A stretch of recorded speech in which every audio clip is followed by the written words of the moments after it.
What if I told you the world isn't run by the people you vote for? Real power belongs to groups you've probably never heard of, secret societies that meet in private and shape global events from the shadows. These aren't conspiracy theories. These are documented organizations with real members, real meetings, and real influence over governments, corporations, and media. I'm about to expose 7 of the most powerful secret societies operating today, how they formed, who their members are, and how they actually exert control. But first, if understanding who really holds power matters to you, subscribe right now.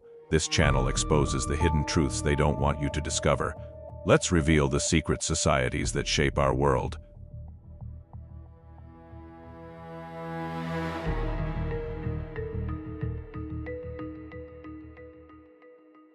Let's start with the most famous, the Illuminati. But I'm going to separate the real history from the conspiracy theories. The Illuminati was absolutely real. Founded on May 1, 1776, in Ingolstadt, Bavaria, by Adam Weishaupt, a professor of canon law. This is documented historical fact. Their actual goals, according to their own writings, oppose religious influence over public life, oppose government tyranny, and promote Enlightenment ideals of reason and secularism. They recruited influential members, intellectuals, politicians, nobility. At their peak in 1784 to 1785, they had approximately 2,500 members across Europe, organized in a hierarchical structure with degrees of initiation similar to Freemasonry. But here's what actually happened. In 1784, the Bavarian government discovered documents revealing Illuminati plans and banned all secret societies. Police raided members' homes, leaders were exiled, seized documents were published. By 1787, the original Illuminati had dissolved.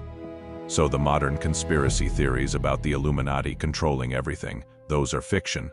The original group was destroyed over 200 years ago. But here's the interesting part.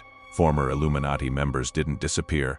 They joined other secret societies, particularly Freemasonry, taking their organizational ideas and Enlightenment philosophy with them. So while the organization called the Illuminati is dead, the concept of secretive elite groups coordinating to influence society that did spread into other organizations that exist today. The Illuminati's real legacy isn't world domination. It's proving that secret societies can form among powerful people, can operate covertly, and can be discovered and disbanded. Which raises the question, what secret societies exist now that we don't know about? Society number 2, the Bilderberg Group. Unlike the Illuminati, this one is currently active and fully confirmed. Since 1954, the world's most powerful people meet annually for 3 days of private discussions. The guest list includes prime ministers, presidents, CEOs of major tech companies, banking executives, military leaders, and media moguls. The meetings are held at luxury hotels in different countries each year. Attendees are forbidden from bringing phones or recording devices. No minutes are published.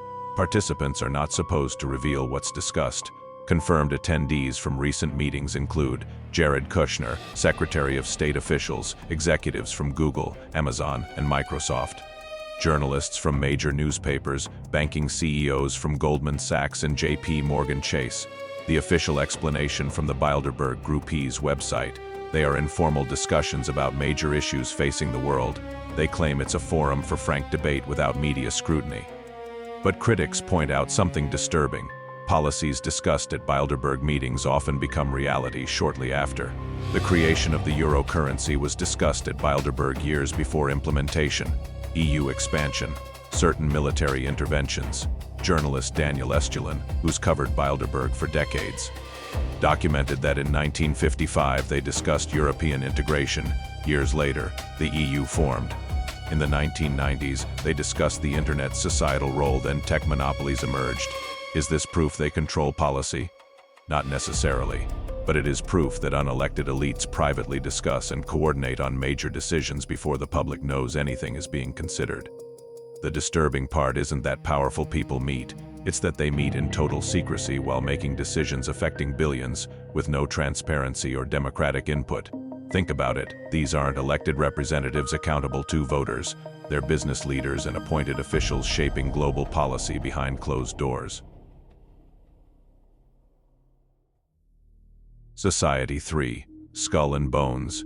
Yale University's most secretive and exclusive society. Founded in 1832, Skull and Bones taps exactly 15 Yale seniors each year for membership. Once tapped, you're a bonesman for life. They meet in a windowless building called the Tomb where outsiders are never allowed.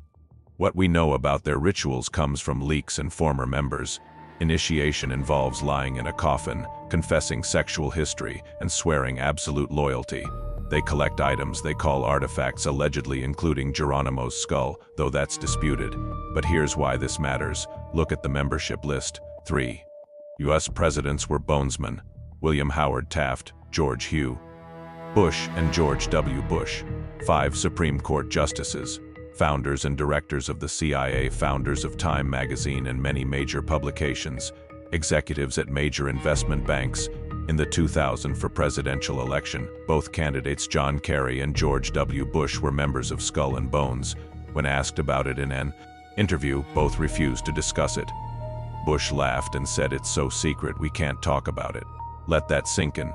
2 men competing for the presidency, both members of the same secret society at Yale, and neither will discuss it publicly with voters. Investigative journalist Alexandra Robbins spent years researching Skull and Bones.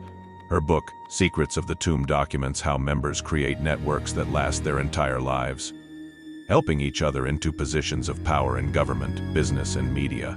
Is Skull and Bones a conspiracy to run the world? No, but is it a pipeline where elite families maintain power by initiating their children into secret networks that provide unfair advantages? Absolutely. When only 15 people per year are chosen, and those 15 get access to networks that lead to the presidency, Supreme Court, and CIA leadership, that's not merit, that's inherited power through secret membership.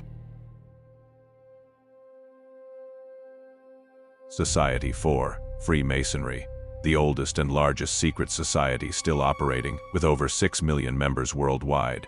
Freemasons claim to be a fraternal organization focused on morality, charity, and self-improvement. They meet in lodges, use secret handshakes and symbols, perform rituals, and swear oaths of loyalty. But look at their historical membership.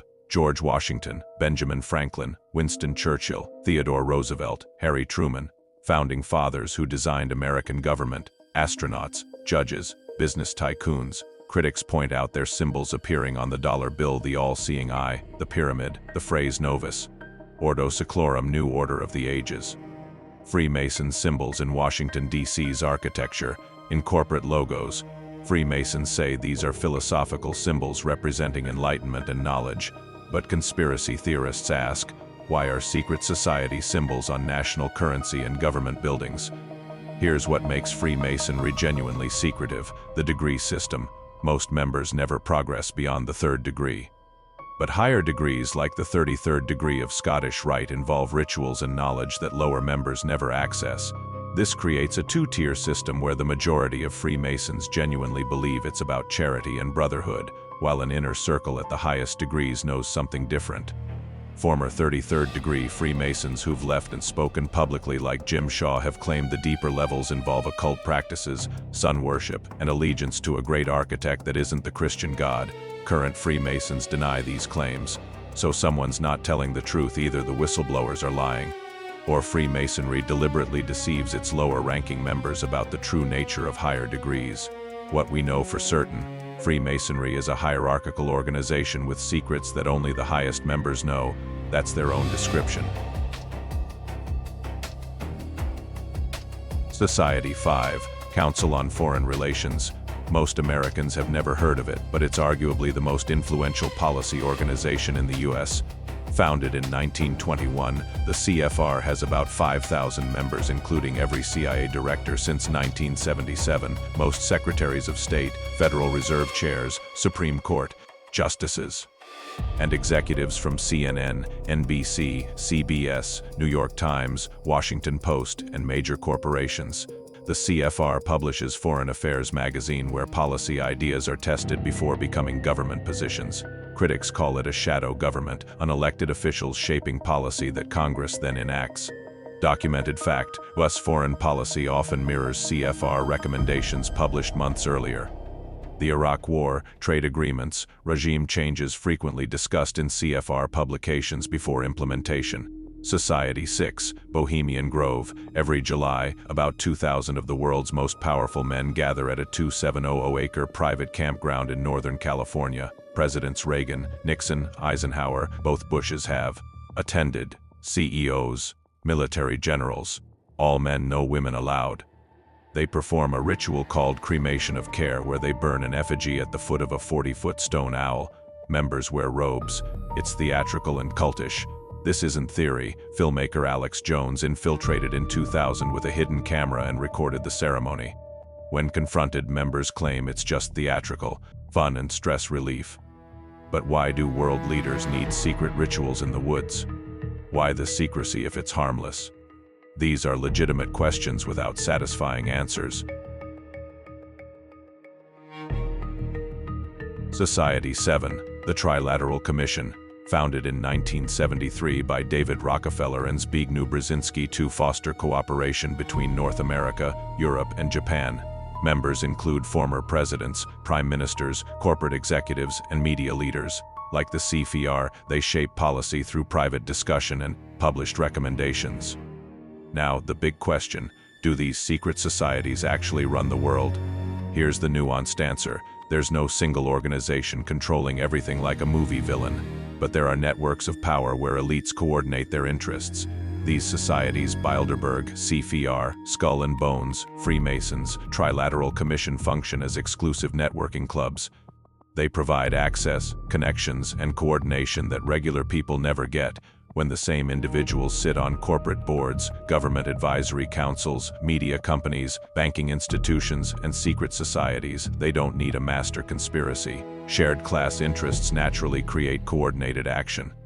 Billionaires at Bilderberg don't need to plot world domination, they just need to agree that policies benefiting their wealth should be implemented. Then CFR members in government make it happen. Media members manufacture public consent, and Skull and Bones networks ensure the next generation maintains the system. You don't need a conspiracy when class interests align. Political scientist C. Wright Mills documented this in The Power Elite. There is a relatively small group of interconnected elites making major decisions, not through explicit conspiracy, but through shared backgrounds, schools, clubs, and interests. Are secret societies proof of conspiracies? Not always, but they are proof that power concentrates in exclusive networks most people can never access. So do secret societies run the world? They run more than you think, less than conspiracy theorists claim. These organizations provide disproportionate influence over policy, media, and business to their members. That's not theory, it's documented fact. The question isn't whether elites coordinate in secret, they do. The question is what we do with that information. If understanding real power structures matters to you, subscribe for more investigations into the Forbidden Scroll. Hit like if this opened your eyes to how power actually works. Drop a comment. Which society disturbed you most? Let's discuss. Remember, knowledge is the first step to understanding the world as it really is, not as we're told it is. Stay curious, stay skeptical. See you in the next one.